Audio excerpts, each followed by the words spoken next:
বিশ্বকর্মা পুজো। আর আমাদের বাড়িতে প্রত্যেক বছরই বিশ্বকর্মা পুজো হয়, প্রত্যেক বছর মানে লাস্ট 5-6 বছর ধরে হয়তো হয়। তো আজ তো পুজো, তো চলো কী কী করি তোমাদের সাথে শেয়ার করবো। তো দেখো, বিশ্বকর্মা পুজোর দিনকে আমাদের বাড়িতে অনেক কিছুই রান্না হয়। মানে আগের বার যেমন ফ্রায়েড রাইস, চিকেন, আলুর দম, লাবড়া, খিচুড়ি এইসব হয়েছিল। তো এবার অত কিছু করেনি, এবার ছোটো করে পুজোটা হয়েছে। এবার শুধু খিচুড়ি আর আলুর দম আর চাটনি করা হয়েছিল। তো আলুর দমটা আমি করছিলাম, তখনও পুজো করতে আসেনি। ঠাকুরমশাই বলেছিল 11টাতে আসবে, বাট এসছিল অনেক দেরিতে, সেই 2টোর সময়। তাও ওনাকে গিয়ে ধরে নিয়ে আসা হয়েছে। তো দেখো, ওই পাশের বাড়ির ছাদটাতে কতগুলো, মানে ওই বাড়ির ছেলেটা মানে আর ওর বন্ধুরা ঘুড়ি ওড়াচ্ছিল বক্স বাজিয়ে, তো গান শোনা যাচ্ছিল। আর এখানে আমি আলুর দম রান্না করছিলাম, আর আমার বরকে বললাম একটু ভিডিও করে দিতে, তো ভিডিও করছিল।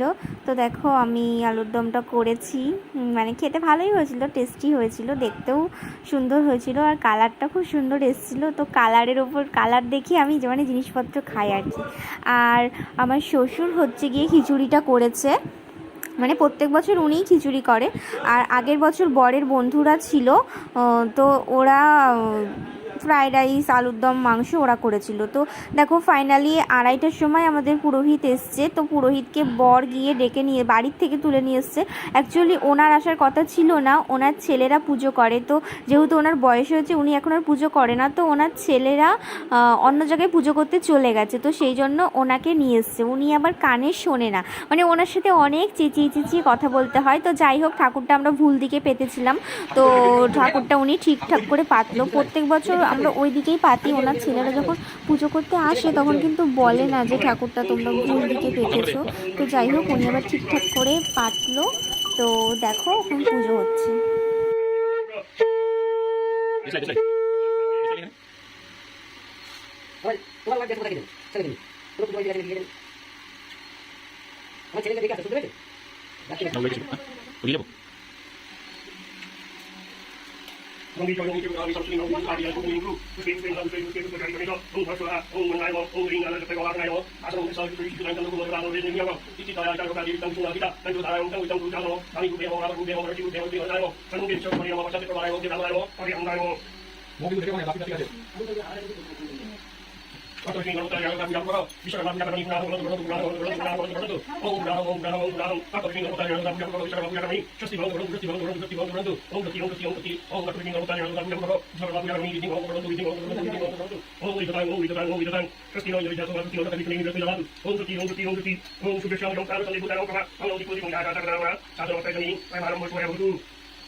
অভিজিৎ পাল আলিমান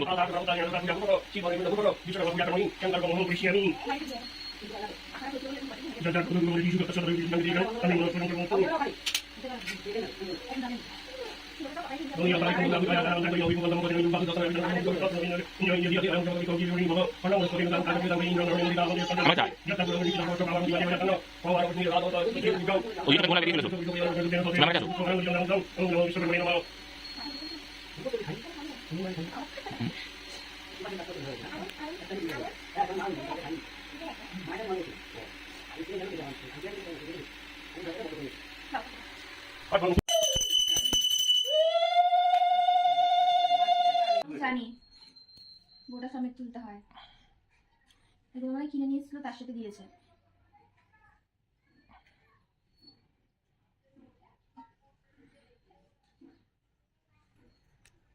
ওম বিষ্ণু ঈশাবন্ধ পুষ্পম বিশ্বকর্মণে নমঃ শোকবর্ণমাবরণ বিদ্যায় নমঃ শোকবর্ণাবরণ বিদ্যায় নমঃ শোকবর্ণায় নমঃ আরতি দীপমালা বিশ্বকৃষ্ণ নমঃ এতৎ সম্প্রদানায় বিশ্বকর্মণে নমঃ এতৎ পদ্ম বিশ্বকর্মণে নমঃ।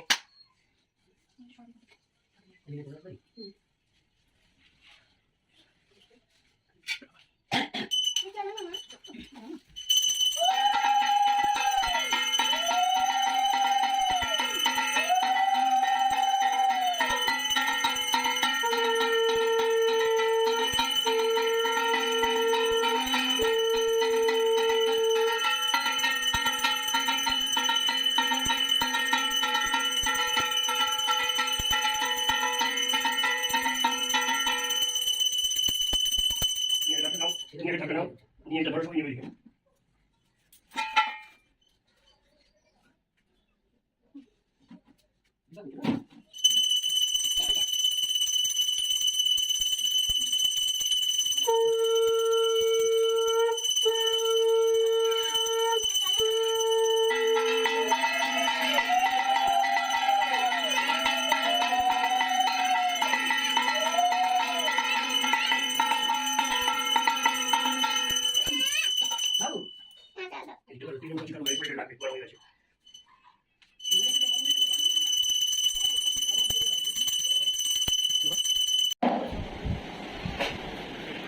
তোমার ছেলে তো প্রচুর ভালো বেশ আনন্দ করছে আমি বলছি খুব আনন্দ চিত্তে বোঝা যাচ্ছে শুনছে এখানে আবার খুব সুন্দর মজা পাচ্ছ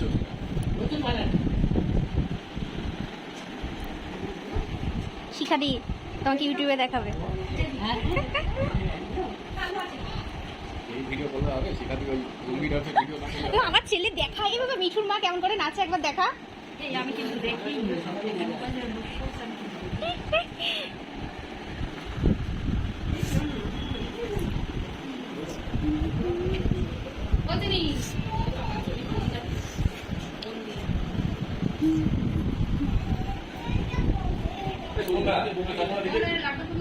দেখতে পাচ্ছি না কি পড়াবো বলছে তুমি এতদিন পড়া ঠিক হয়ে তো বিএসএফ কোর্সের মধ্যে এইটার সাথে ম্যাচিং করা তো দেখছি ওরকম সিস্টেম তার মধ্যে এই চকলেটের সাথে এই প্যান্টটা কি বলছো?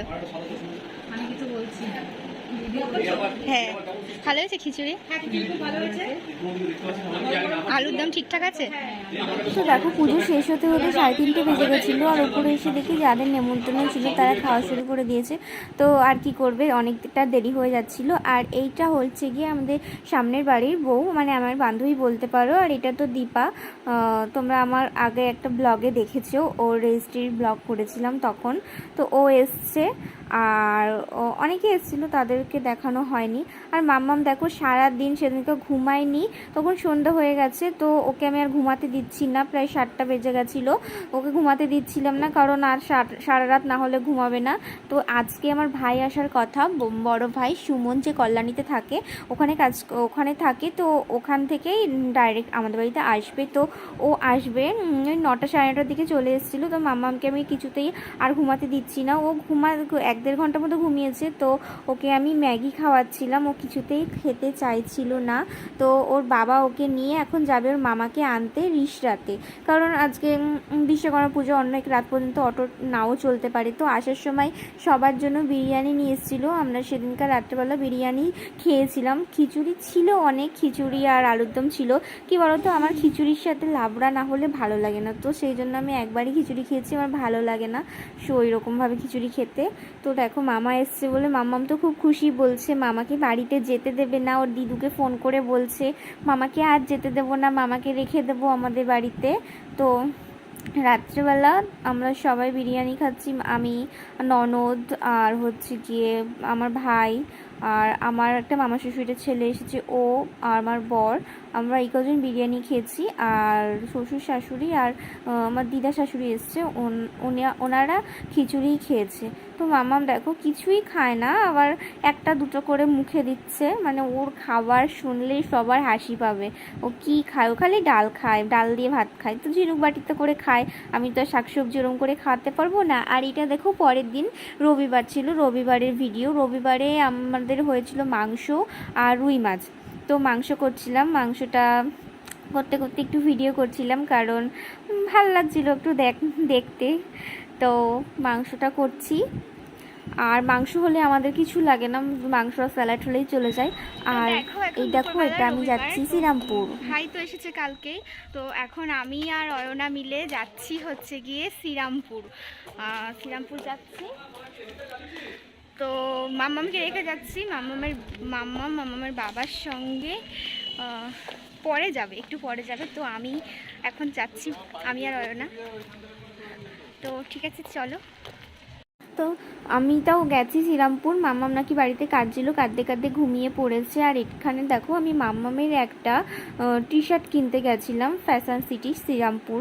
তো কি ভিড়, প্রচুর ভিড়। তো এই ফার্স্ট টাইম আমি ট্রেনে করে আসলাম মনে হয় অনেক দিন পর, যেহেতু বরের সাথে যখন যাই বাইকে করে যাই, ট্রেনে করে আর যাওয়া হয় না। তো আমি শ্রীরামপুর থেকে এসছি সন্ধ্যাবেলা 6টার সময়। তারপরে বর, ভাই আর মাম্মাম আবার শ্রীরামপুরে গেছে, বরের দরকার ছিল সেই জন্য। তো চলো টাটা বাই বাই, ব্লগটা আমি এখানেই শেষ করছি। আসলে ভিডিওটা হয়েছে সেই শনিবার আর রবিবারের। এখন আমি এডিট করছি, কারণ আমার এডিট করতে একদম ভালো লাগে না, মানে এনার্জি পাই না এডিট করতে, সেই কারণে আমার ভিডিওগুলোও পোস্ট করা হয় না। তো আজ ভাবলাম না আজকে, আর এই কদিন আমার অনেক কাজ ছিল, মানে সামনে পুজো, ঘর ছাড়া সব পর্দা সব কাঁচা ছাড়া ঠাড়া সব ঘরের সব কিছু কাঁচা, মানে টেডি ওই ফুলগুলো। তো আজকে দুপুরবেলায় সময়টা পেলাম, তো এখন আমি ব্লগটা এডিট করলাম, দেন পোস্ট করব।